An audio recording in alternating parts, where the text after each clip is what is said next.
नमस्कार, हमारे YouTube channel only well राशिफल में आपका स्वागत है। हर रोज नए राशिफल के साथ आज जानेंगे कन्या राशिफल। जानेंगे 1 अगस्त से 31 अगस्त 2024 आपके लिए अगस्त का महीना कैसा रहेगा। कन्या राशि वालों के लिए आने वाला महीना कैसा रहने वाला है। शनि महाराज अपनी कृपा आप पर कैसी बनाएंगे। बृहस्पति ग्रह, बुध ग्रह नक्षत्र का प्रभाव आप पर कैसा पड़ेगा, जानेंगे विस्तार से। जानेंगे आपके करियर के तौर से, स्वास्थ्य के तौर से, पारिवारिक जीवन के तौर से आपकी आर्थिक स्थिति कैसी रहेगी। भाग्य के तौर से, संतान के तौर से, शिक्षार्थियों के लिए अगस्त का महीना कैसा रहेगा, सभी पर विस्तार से चर्चा करेंगे और अंत में हम आपको बताएंगे उपाय, इसीलिए अंत तक जुड़े रहें। आइए जानते हैं आपके लिए अगस्त का महीना कैसा रहेगा। करियर की दृष्टिकोण से यह महीना मध्यम रहने की संभावना है। दशम भाव के स्वामी बुध महाराज महीने की शुरुआत में शुक्र महाराज के साथ आपके दुर्दशा भाव में विराजमान रहेंगे, जिससे काम को लेकर काफी भागदौड़ और व्यस्त आप रहेंगे और आपको अपने काम को लेकर एक शहर से दूसरे शहर या विदेश जाने की स्थिति भी बन सकती है। आपकी लंबी यात्राएं हो सकती हैं जो काम को लेकर होंगी, हालांकि इससे आपको फायदा होगा और नौकरी में आपकी स्थिति अच्छी बनी रहेगी।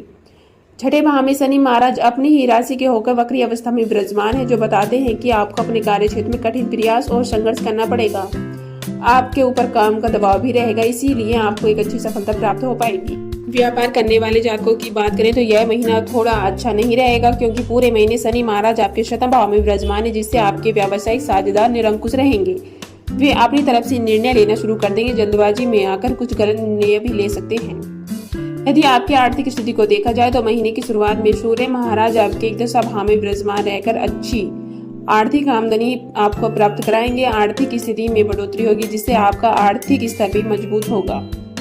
यह महीना स्वास्थ्य के दृष्टिकोण से ध्यान देने वाला रहेगा, इसीलिए आपको सावधानी रखनी होगी। आपकी राशि स्वामी बुध महाराज महीने की शुरुआत में ही आपके द्विदशा भाव में विराजमान है। इसके अतिरिक्त वक्री शनि महाराज छठे भाव में बैठे हैं, वह बुध को भी देखेंगे और महीने की शुरुआत में ही 9 भाव में बैठे मंगल की दृष्टि भी बुध महाराज पर होगी।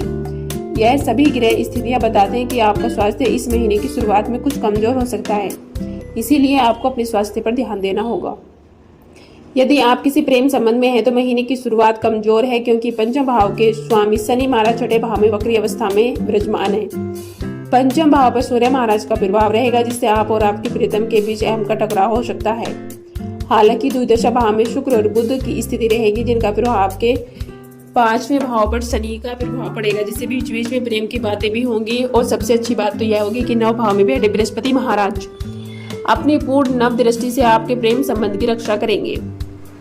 विवाहित जातकों की बात करें तो उनके लिए महीना अच्छा रहेगा, क्योंकि पूरे महीने शतम भाव में राहु के उपस्थित होने से रिश्ते में थोड़ा सा उतार चढ़ाव की स्थिति भी बनी रहेगी, लेकिन आगे चलकर यह स्थिति संभल सकती है, जो प्यार में बदल सकती है। यह महीना पारिवारिक तौर पर ठीक ठाक रहने की संभावना। दूसरे भाव के स्वामी शुक्र महाराज महीने की शुरुआत में द्विदशा भाव में बुध महाराज के साथ विराजमान है, उन पर वक्री शनि महाराज की पूरी दृष्टि रहेगी। मंगल महाराज भी चतुर्थ स्थान से आपके द्विदशा भाव को देखेंगे, जिससे पारिवारिक खर्च होने के योग बनेंगे। परिवार में किसी फंक्शन के होने के कारण भी घर में आर्थिक खर्च हो सकता है, लेकिन इससे घर में लगातार खुशियां बनी रहेंगी। आइए जानते हैं उपाय। आपको बुधवार के दिन किन्नरों से आशीर्वाद लेना चाहिए। आपको भगवान शंकर की आराधना करनी चाहिए। आपको दशमी तिथि और शनिवार के दिन शमी वृक्ष लगाना चाहिए। आपको जल देकर सींचना चाहिए। आपको मछलियों को दाना डालना भी बेहद शुभ रहेगा।